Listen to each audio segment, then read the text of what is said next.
Good evening to all of you. Spark institute के YouTube channel पे आप सबका स्वागत है। देखिए, जैसे कि आप सब जानते ही हैं कि जेकेएसएसबी अब लगातार, जैसे आपको पता है कि एग्जाम्स कंडक्ट कर रही है। इसी सिलसिले में जेकेपी कांस्टेबल और जेकेपी एसआई की जो पोस्ट है वो आने वाली है। आने वाले 1 से 1.5 महीने के अंदर अंदर आपकी ये रिक्रूटमेंट की नोटिफिकेशन भी आउट हो जाएगी और एट द सेम टाइम जो एग्जाम है वो भी कंडक्ट हो सकता है आने वाले 3 से 4 महीने के अंदर अंदर। आपको पता है जैसे कि अभी जो रिसेंटली जो मॉडल कोड ऑफ कंडक्ट आया है उसके अंदर भी कहा गया है कि रिक्रूटमेंट जो है अगर वो प्री डिफाइंड है, पहले नोटिफाइड है, तो वो रिक्रूटमेंट हो सकती है। अब आपको पता है कि एक मेजर जो आपकी एक सेकेंड, हाँ, एक मेजर रिक्रूटमेंट होने जा रही है जिसमें जेकेपी कांस्टेबल की अप्रोक्सीमेटली 4000 वैकेंसी आ रही है, 4000 वैकेंसीज, और जेकेपी एसआई की 752। कई बच्चों ने रिसेंटली एग्जाम दिया भी था, कुछ का हुआ कुछ का नहीं हुआ। जिनका हुआ उनको बहुत बहुत मुबारक है, और जिनका नहीं हुआ I think they should gear up और आगे तैयारी उनको शुरू कर देनी चाहिए। अब देखें, इसी सिलसिले में स्पार्क इंस्टीट्यूट, आपको पता है हमारा फीमेल सुपरवाइजर का बैच जो है वो काफी ज्यादा पॉपुलर हुआ। अप्रोक्सीमेटली 1000 के आसपास एडमिशन हुई उसके अंदर। जो हमारा ऑनलाइन बैच था, ऑफलाइन बैच भी काफी सक्सेसफुल रहा। इसी सिलसिले में अब हम जेकेपी कांस्टेबल का जो बैच है वो लेके आ रहे हैं। Both online as well as offline batches जो है वो स्टार्ट हो चुके हैं। ऑनलाइन बैच भी हमारी वेबसाइट पे अवेलेबल है, और सिर्फ 299, यानी आप जहां मर्जी बैठे हो, सिर्फ 299 रुपए, जितने की आप शायद एक प्लेट मोमो खाते हैं, उतने का हम एक पूरा का पूरा वेल स्ट्रक्चर्ड कोर्स लेके आ रहे हैं, जिसके अंदर आपके पुराने एग्जाम के क्वेश्चंस, आपके मॉक टेस्ट, हर एक चीज कवर होगी। ठीक है, तो अब इसी सिलसिले में आज का जो हमारा लेक्चर है उसमें हम जो लास्ट टाइम एग्जाम हुआ है 2016 में, किसका, जेकेपी कांस्टेबल का, उसको हम अच्छे से डिस्कस करेंगे। देखो, मैं कई बार कहता हूं कि कोई भी एग्जाम निकालना हो ना, तो आपको 2 चीजें सबसे इंपॉर्टेंट है, एक सिलेबस और एक प्रीवियस ईयर आपका पेपर या प्रीवियस ईयर क्वेश्चन। सिलेबस अभी तक आउट नहीं हुआ है, बट फिर भी हम अंदाजा लगा सकते हैं कि क्या ही होगा। आपका मैथ रहेगा, आपकी रीजनिंग रहेगी, आपका जीए जनरल अवेयरनेस रहेगा, क्योंकि इस बार शायद जेकेएसएस भी कंडक्ट कर रही है एग्जाम, तो चांसेस हैं इंग्लिश भी रहेगी इसके अंदर। ठीक है ना, इंग्लिश का जो पोर्शन है वो भी रहेगा, और इतना मुश्किल है ही नहीं। जेकेपी कांस्टेबल का 10th बेस्ड जॉब है। अगर आप तरीके से पढ़े ना, I assure you one thing, ये पेपर आप निकाल लोगे। जो भी आप में से इसको सुन रहे हैं मेरे इस लेक्चर को आज, मैं आपको गारंटी दे सकता हूं कि अगर आप तरीके से पढ़ोगे ना, और अगर आप जो अप्रोच मैं बताऊंगा या जितनी मेरी समझदारी कहती है, जिसके अकॉर्डिंगली मुझे लगता है एक इंसान को तैयारी करनी चाहिए, अगर आप वो अप्रोच को फॉलो करोगे ना, आई एश्योर यू कि आप एग्जाम निकाल लोगे। हमने स्मार्ट वर्क करना है, हार्ड वर्क तो करना ही है, पर हमारा फोकस जो है वो स्मार्ट वर्क पे होगा ज्यादा, कि हमें किस तरीके से चलना है कि ये एग्जाम जो है वो हम एक शॉट में क्रैक कर सकें। ठीक है, अब देखो, ये आपको पता है मोटी मोटी जो नोटिफाइड आपकी वैकेंसीज हैं वो हैं, जिसमें आपको पता है आर्म्ड और आईआरपी के अंदर अप्रोक्सीमेटली 1600 के आसपास आपकी पोस्ट है, जिसमें से ओपन मेरिट में 800 के आसपास पोस्ट है। ठीक है, आप खुद देखो 800 के आसपास जो पोस्ट है आगे ओपन मेरिट में अंदर आ रही है। आपका एसडीआरएफ, स्टेट डिजास्टर रिलीफ जो आपकी फंड होता है, उसमें भी पोस्ट है। टेलीकम्युनिकेशन में देखो 251 के आसपास जो है वो पोस्ट आ रही है ओपन मेरिट की, और ओवरऑल 502 है, इसमें 100 है, यहाँ 20 है। आपकी फोटोग्राफी जो है, कई, ये भी एक अच्छा डोमेन है, यहाँ पे भी आप अगर ये क्रैक कर ले, इसका माइट भी जो सिलेबस हो माइट भी थोड़ा सा डिफरेंट हो, बट मोर और लेस सेम ही होगा। तो इसमें 1200 है, आपकी 22 है। अच्छा, एग्जीक्यूटिव कैडर डिविजनल में आपकी 1200 के आसपास पोस्ट है। कश्मीर कैडर में अप्रोक्सीमेटली 440 पोस्ट हैं, तो बम्पर वैकेंसी है। ठीक है ना, आज डिसाइड कर लो, नोटिफिकेशन वगैरह आने का वेट नहीं करना, अभी से तैयारी शुरू करो। आप देखो किस तरह से आराम से तैयारी होगी आपकी, आराम से पेपर क्रैक करोगे। देखो साथ में आपको पता रिजर्वेशन भी है, वुमेन की 15%, अगर कोई एसपी हो तो उसकी 15, एक सर्विसमैन की 6, और कोई वीएचजी है तो उसकी भी लास्ट टाइम तो 4% थी। तो इस बार देखते हैं किस हिसाब से आता है। ठीक है, अब देखो, और साथ ही साथ मैंने आपको बताया हम बैच लेके आ चुके हैं। सिर्फ 299 का ऑनलाइन बैच है, ये कूपन कोड आपने यूज करना है। 3000 का ऐसे कोर्स है, तो 299 में आपको अवेलेबल होगा ये कूपन कोड यूज करके। ठीक है, अब सवाल उठता है सर हमने इस लेक्चर में आज पढ़ना क्या है। देखो जो मेरा लेक्चर होगा ना, ये एक तो मैं प्रीवियस पेपर तो करवाऊंगा, बट मेरा मेन टारगेट है आपको अप्रोच बताना कि आपको पढ़ना कैसे है। ठीक है ना, वो स्मार्ट वर्क आपने करना कैसे है। देखो इसको, ये जो मेथड है इसको मैं बोलता हूं रिवर्स इंजीनियरिंग मेथड। क्या बोलता हूं मैं? रिवर्स इंजीनियरिंग मेथड बोलता हूं उसको मैं। हमें करना क्या, देखो हमने अभी, मैं आगे लगातार सीरीज लेके आऊंगा इसके ऊपर अच्छे से। एक मैं सीरीज लेके आऊंगा 1 क्वेश्चन 1 टॉपिक की, उसमें भी आपको यही अप्रोच आपको देखने को मिलेगी। ये अप्रोच सिर्फ जेकेपी कांस्टेबल के लिए नहीं है, बल्कि हर एक एग्जाम के लिए। देखो आपका क्या मेथड होना चाहिए, हमने क्या करना है, एक क्वेश्चन पकड़ना है जो क्वेश्चन लास्ट ईयर आया।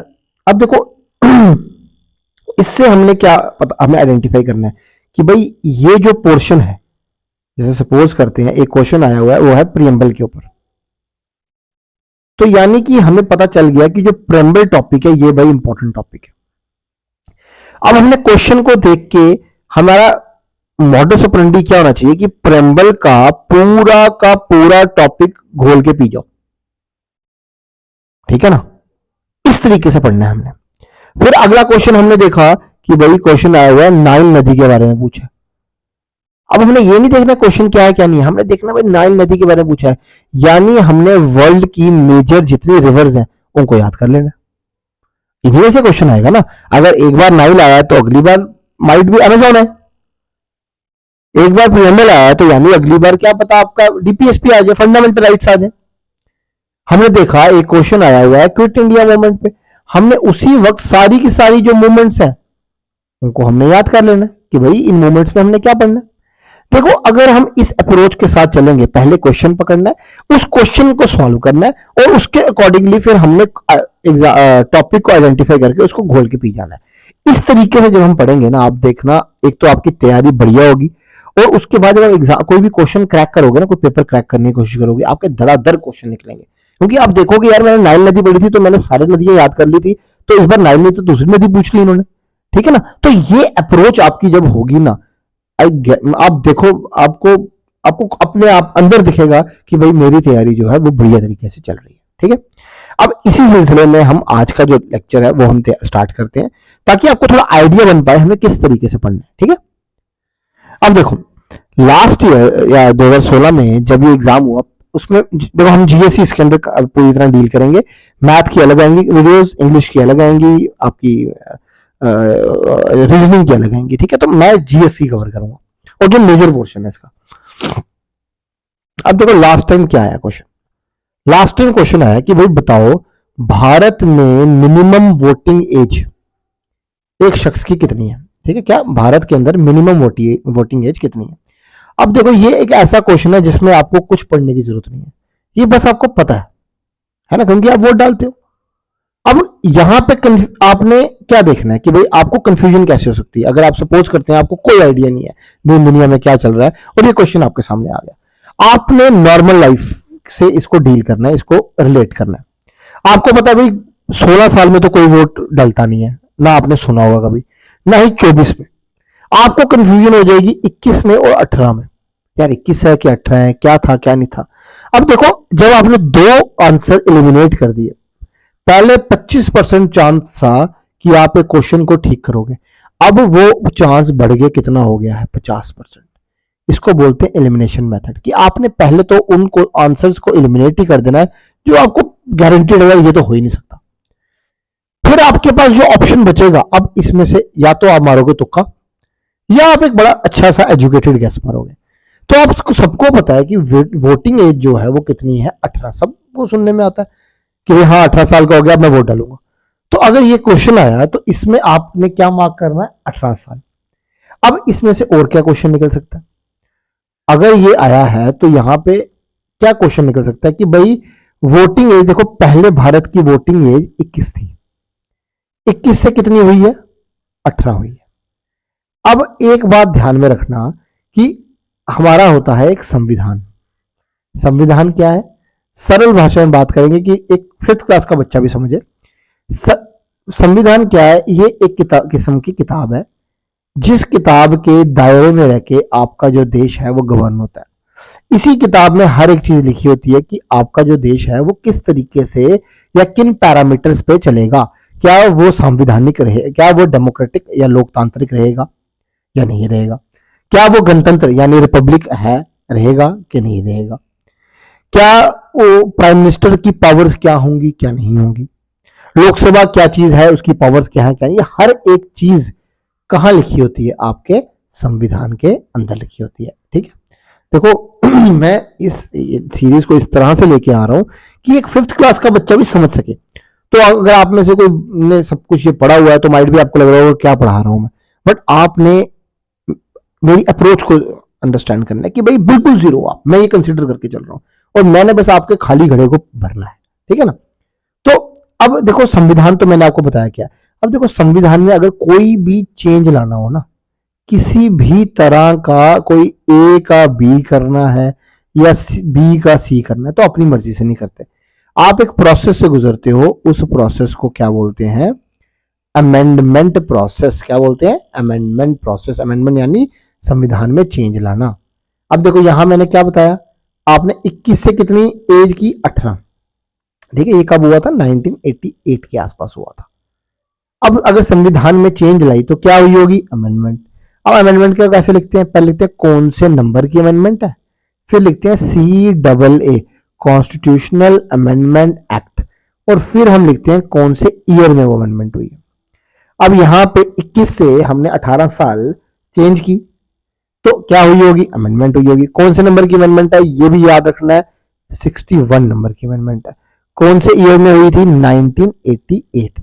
तो अगर अब आपको क्वेश्चन आ जाए कि भाई मिनिमम एज जो है वो 21 से 18 कौन सी अमेंडमेंट के तहत हुई, वहां पे आएगा 61, 62, 63, 64।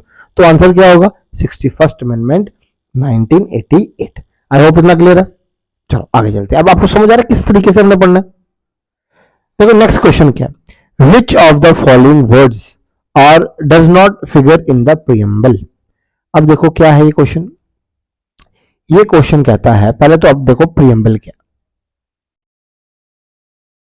है ना, क्या प्रियम्बल क्या है। देखो मैंने आपको बताया भारत क्या, एक क्या है आपका संविधान है।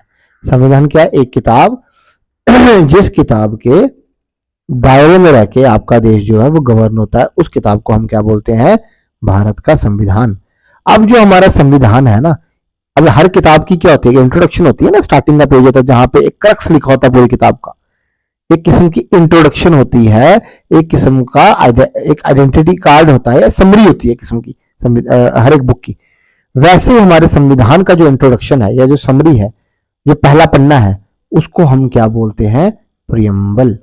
अब सवाल है ये प्रियम्बल में कौन कौन से शब्द हैं, तो याद रखना प्रियम्बल जो पूरा है वो यह है, we the people of India having solemnly resolved to constitute India into a sovereign, secular, democratic republic।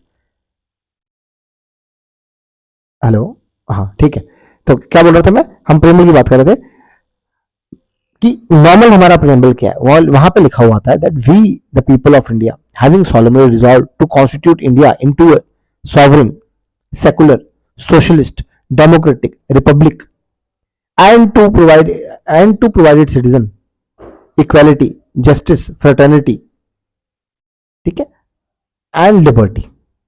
ठीक है, ऑन दिस डेट ऑफ 26 नवंबर 1949। ठीक है, ये मोटा मोटा एक क्रक्स है आपके प्रेम्बल का। तो यहां पे सवाल उठ रहा है कि कौन से शब्द हैं जो आ रहे हैं। तो मैंने क्या क्या बोला आपको, एक शब्द आता है सॉवरेन, एक आता है सेकुलर, एक आता है सोशलिस्ट, एक आता है डेमोक्रेटिक, एक आता है रिपब्लिक। इसके अलावा मैंने क्या बोले, आते हैं इक्वालिटी जो मेन शब्द है, लिबर्टी, फ्रेटर्निटी, जस्टिस, और एक शब्द हो जाता है इंटीग्रिटी। ये शब्द हैं सारे जो आपको प्रेम्बल में देखने को मिलते हैं। ये जो मैं पूरी तरह से पढ़ाऊंगा टॉपिक तो अच्छे से और एक्सप्लेन करूंगा। तो यहां पे कौन सा शब्द नहीं है? तो आप देखो भाई, सॉवरेन है कि नहीं है? बिल्कुल है। डेमोक्रेसी है कि नहीं है? बिल्कुल है। सोशलिस्ट है कि नहीं है? ये भी है। क्या नहीं है? वेलफेयर नहीं है। तो इसका आंसर क्या आ गया? वेलफेयर। ठीक है। Next, first home minister of independent India, सारे याद करने हैं आपने। तो सीधा सीधा आंसर है। आपको ध्यान में क्या रखना है इसके अंदर कि अब देखो, जो जगजीवन राम थे, पहला पॉइंट ये याद रखना, ये क्या थे? ये पहले सीएम थे किसके? यूपी के। तो ये तो गलत है। नेक्स्ट, सरदार वल्लभ भाई पटेल, याद रखना ये पहले भारत के होम मिनिस्टर थे। तो आंसर इसका ये है। अबुल कलाम आजाद क्या थे? भारत के पहले एजुकेशन मिनिस्टर थे। ठीक है। आई एम सॉरी, ये एक चीज थोड़ी सी गलत होगी। जो जगजीवन राम थे ना, हाँ, जो जगजीवन राम थे ये क्या थे? ये आपके लेबर एंड रिहैबिलिटेशन मिनिस्टर थे। और जो पंडित गोविंद बल्लभ पंत, ये पहले क्या थे? सीएम थे किसके? यूपी के। ठीक है। तो हमारा आंसर क्या आ गया? होम मिनिस्टर पूछा तो आंसर आ गया सरदार वल्लभ भाई पटेल। अगर एजुकेशन मिनिस्टर पूछा था तो आंसर आता मौलाना अबुल कलाम आजाद। नेक्स्ट, बिल्कुल सिंपल, जो टेबल सॉल्ट है यानी जो नमक है, इसको, इसका केमिकल नेम क्या है? सबको पता है भाई, आप कब से पढ़ते आए हो? NaCl। NaCl क्या हुआ? Na किसका है? सोडियम, और Cl किसका है? क्लोराइड। तो आंसर क्या आ गया? Sodium chloride. तो आंसर इसका क्या आ जाएगा हमारा? इसका आंसर आ जाएगा सी, दैट इज सोडियम क्लोराइड। देखो यहां से आप आइडेंटिफाई करो किस तरह के क्वेश्चन आ रहे हैं, कौन कौन से टॉपिक से आ रहे हैं, है ना। नेक्स्ट क्या आता है कि नाइल नदी जो है इनमें से कौन सी कंट्री में फ्लो करती है? अब देखो यहां से पता चल रहा है कि आपको रिवर्स के जो टॉपिक है अच्छे से पढ़ने हैं। अब कौन सी नदी में से फ्लो करती है भाई नाइल? पेरू से करती है? बिल्कुल नहीं करती। पेरू की कैपिटल पूछ सकते हैं, क्या कैपिटल है? लीमा। इजिप्ट से करती है? हाँ भाई बिल्कुल करती है, सबको पता है नदी नाइल कहां से है आपकी, सब दुनिया की सबसे क्या है, ये आपकी लॉन्गेस्ट रिवर है ना। अब जो इजिप्ट से ये फ्लो करती है तो इजिप्ट की कैपिटल पूछ सकते हैं, तो आंसर क्या है? कायरो। कनाडा से फ्लो करती है? बिल्कुल नहीं। कनाडा की कैपिटल पूछ सकते हैं? ओटावा। वियतनाम से फ्लो करती है? बिल्कुल नहीं। कैपिटल पूछ सकते हैं क्या? Hanoi.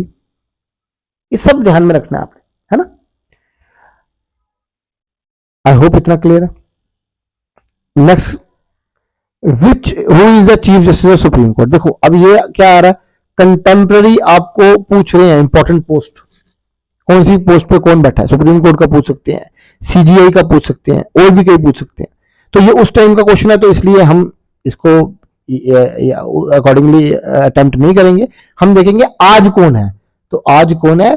DY Chandrachud.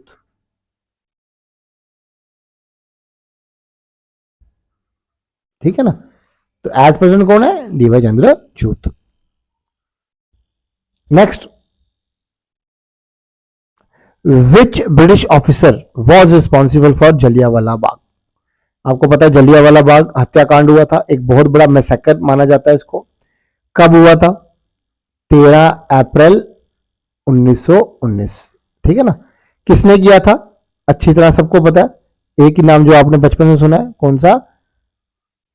Reynold Dyer, जिसको हम फेमसली क्या बोलते हैं? General Dyer.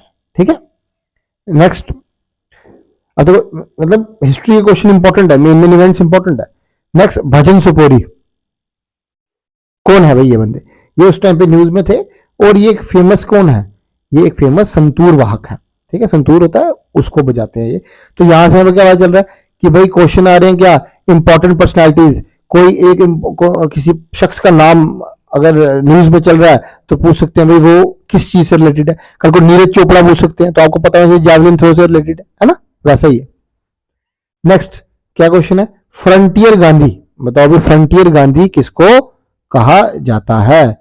तो याद रखना, फ्रंटियर गांधी किसको बोलते हैं? Khan Abdul Ghaffar Khan.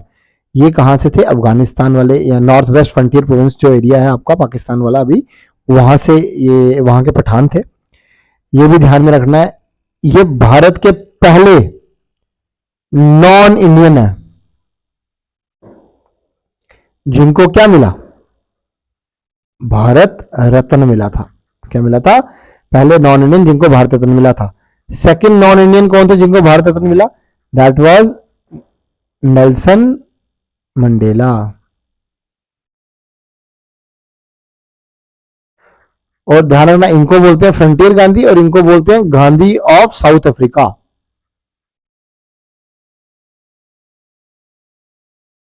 Gandhi of south Africa. अच्छा, एक चीज और ध्यान में रखने वाली, जो आपके खान अब्दुल गफार खान है, इन्होंने एक चैरिटी भी स्टार्ट की थी, कौन सी? खुदाई खिदमतगर, है ना। साथ ही साथ एक इन्होंने मूवमेंट भी शुरू की थी, कौन सी? Red shirt movement. आप देखो हिस्ट्री से, मॉडर्न इंडिया से कितने क्वेश्चन आ रहे हैं आपके, है ना। नेक्स्ट, विंबलडन जो चैंपियनशिप है भाई, वो कहां होती है? देखिए, आपको पता है ग्रैंड स्लैम होता है, अगर आप टेनिस वगैरह देखते होंगे ग्रैंड स्लैम होता है। ये चार को मिला के ग्रैंड स्लैम बोलते हैं, ठीक है, चार चैंपियनशिप्स को मिला के। विंबलडन, उसके बाद आपका ऑस्ट्रेलियन ओपन, फ्रेंच ओपन और यूएसए ओपन। इन चार को जो चारों में जीतता है उसको हम क्या बोलेंगे? Grand slam. अब विंबलडन याद रखना कहां होता है, बाकी तो नाम से पता चल रहे हैं, पर विंबलडन कहां होता है? लंदन में। लंदन कहां है? इंग्लैंड में। एक और सवाल आता है कि ये किस पे खेला जाता है? याद रखना, ये लॉन टेनिस है और किस पे खेला जाता है? ये खेला जाता है, ये एकमात्र है जो कि ग्रास कोर्ट पे खेला जाता है, बाकी किस पे खेले जाते हैं? क्ले पे। पर ये किस पे खेला जाता है? ग्रास कोर्ट पे। और याद रखना, पहली बार विंबलडन कब हुआ था? ये हुआ था 1877, तो ये ओल्डेस्ट है, ठीक है। तो यहां पे अगर क्वेश्चन आता तो answer will be England. Next, कि दांडी मार्च जो है, देखो अगेन मूवमेंट आ रही है आपको, इससे क्या पैटर्न क्या पता चल रहा है? हमें आइडेंटिफाई क्या करना है? नॉन कॉपरेशन पूछ लिया भाई, अच्छा उसके बाद दांडी मार्च पूछ लिया इन्होंने, अच्छा क्विट इंडिया मूवमेंट पूछ रहे हैं, ठीक है। तो मूवमेंट्स का ये सवाल आ रहा है, तो हिस्ट्री में हमें मूवमेंट्स को अच्छे से याद करना है। तो दांडी मार्च किसको जो है वो किसको बोलते हैं? याद रखना, वो किसको बोलते हैं? नॉन कॉपरेशन मूवमेंट को। कब हुई थी? 1920 के आसपास हुई थी। आई एम सॉरी, रॉन्ग, ये बोलते हैं सिविल डिसोबीडियंस मूवमेंट को, ठीक है। कब हुई थी? 1930 के आसपास हुई थी। और नॉन कॉपरेशन जो है, यहां पे कौन सी मूवमेंट हुई थी? दैट वाज खिलाफत एंड नॉन कॉपरेशन मूवमेंट हुई थी आपकी, ठीक है। 1930 के आसपास क्या हुई थी? Civil disobedience movement. इसी को हम क्या बोलते हैं? सॉल्ट सत्याग्रह, क्योंकि आपने सॉल्ट लॉ को ब्रेक किया था और गांधी जी ने चलना शुरू किया था, कहां से? अपने साबरमती आश्रम से कहां की तरफ? दांडी की तरफ, ठीक है। दैट इज वाई इसको हम क्या बोलते हैं? दांडी मार्च। कहते हैं जब उन्होंने चलना शुरू किया तो 75 लोग ही थे उनके साथ, और जब ये दांडी पहुंचे तो 6 लाख के आसपास लोग इनके साथ थे, ठीक है। Next, which type of mirror is use by motorcyclist to see road? तो यहां से पता चल रहा है कि साइंस के भी क्वेश्चन आ रहे हैं, है ना। तो याद रखना कौन सा होता है? इट इज कन्वेक्स मिरर आपका, ठीक है ना, जो कि चीजों को थोड़ा बड़ा करके, जो रियर व्यू मिरर होता है वहां पे कौन सा मिरर होता है? कन्वेक्स होता है, ठीक है, बड़ा करके दिखाता है। अच्छा, नेचुरल फाइबर, नाम से पता चल रहा है भाई, नेचुरल फाइबर क्या है? नायलॉन है नेचुरल फाइबर? नहीं, बिल्कुल नहीं है। आर्कलिक? बिल्कुल नहीं है। पॉलिएस्टर? नहीं भाई। जूट, दैट इज क्या है? Natural fibre. जूट के क्या होते हैं? बैग्स होते हैं आपके, ठीक है ना, बांग्लादेश वगैरह में काफी प्रोड्यूस होता है, कोलकाता वाली साइड। अच्छा, कौन सी इनमें से कौन सा लैटिट्यूड है? अब आपको पता है ये है अर्थ, ठीक है। अर्थ दो हिस्सों में डिवाइडेड है, कैसे? वाया इक्वेटर, ठीक है। और इसमें इक्वेटर के पैरेलल जो लाइंस हैं, ठीक है ना, इनको हम क्या बोलते हैं? इनको हम बोलते हैं लैटिट्यूड। और अर्थ को इस तरह से, सॉरी ये सीधी लाइन नहीं आई, हाँ ऐसे, ठीक है ना, ईस्ट और वेस्ट में जो डिवाइड करता है, इसको हम क्या बोलते हैं? Prime meridian. क्या बोलते हैं? Prime meridian. और जो प्राइम मेरिडियन है, इसके पैरेलल जो लाइंस होती हैं इनको हम क्या बोलते हैं, आपका लॉन्गिट्यूड। अब इसी में से एक जो आपका लैटिट्यूड है, जो 23.5 डिग्री नॉर्थ और 23.5 डिग्री साउथ पे है, जो ऊपर वाला है इसको बोलते हैं ट्रॉपिक ऑफ कैंसर, और जो नीचे वाला है इसको बोलते हैं ट्रॉपिक ऑफ कैप्रिकॉन। ठीक है। अब जो ट्रॉपिक ऑफ कैंसर है ये भारत में से आपका क्या करता है, फ्लो करता है। तो याद रखना इसका आंसर क्या है, ट्रॉपिक ऑफ कैंसर। अब एक सवाल हो सकता है कि कौन कौन सी स्टेट से फ्लो करता है, तो याद रखना कौन कौन सी स्टेट से फ्लो करता है, गुजरात से भी निकलता है ये। अच्छा, उसके बाद कहां से, राजस्थान से निकलता है, एमपी से निकलता है, छत्तीसगढ़ से निकलता है, झारखंड से निकलता है, वेस्ट बंगाल से निकलता है, त्रिपुरा से निकलता है और मिजोरम से निकलता है। ये सारी याद होनी चाहिए आपको, कोई पूछ सकते हैं इनमें से कहां से नहीं निकलता, ऐसे पूछ सकते हैं, तो आपको पता होना चाहिए कहां से निकलता है। ठीक है। नेक्स्ट राज्यसभा का भाई टेन्योर क्या है, देखो पहला पॉइंट तो याद रखना, दो क्वेश्चन आ सकते हैं। अगर तो पूछे राज्यसभा का टेन्योर, तो आंसर आएगा it is a permanent house, कोई टेन्योर नहीं होता उसका।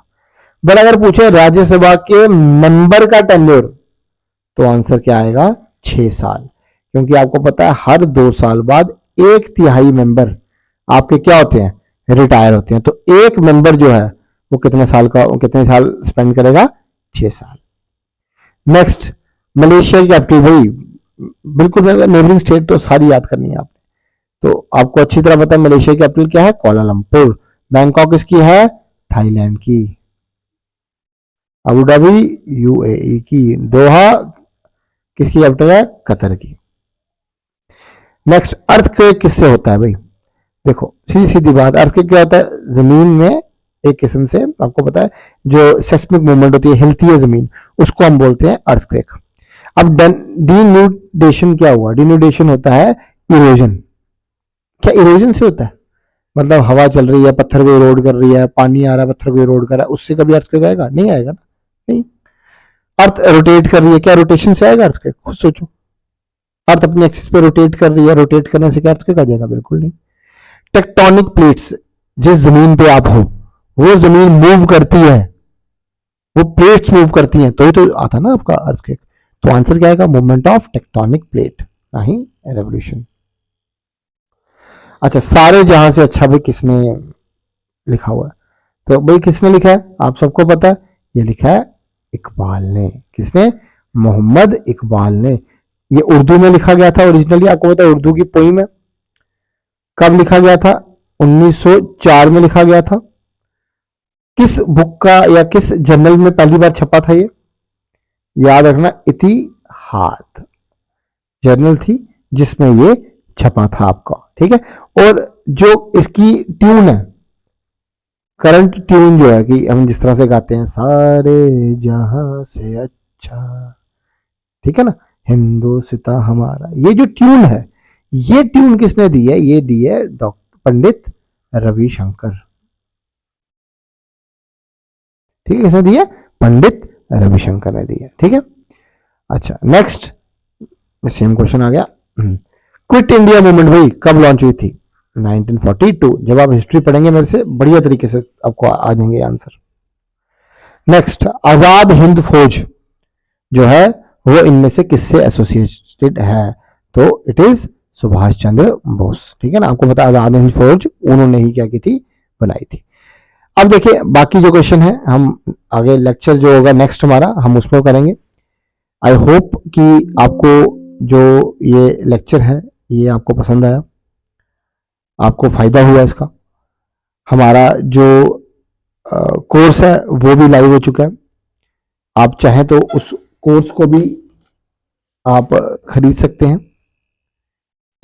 मैं आपको एक बार दिखा देता हूं,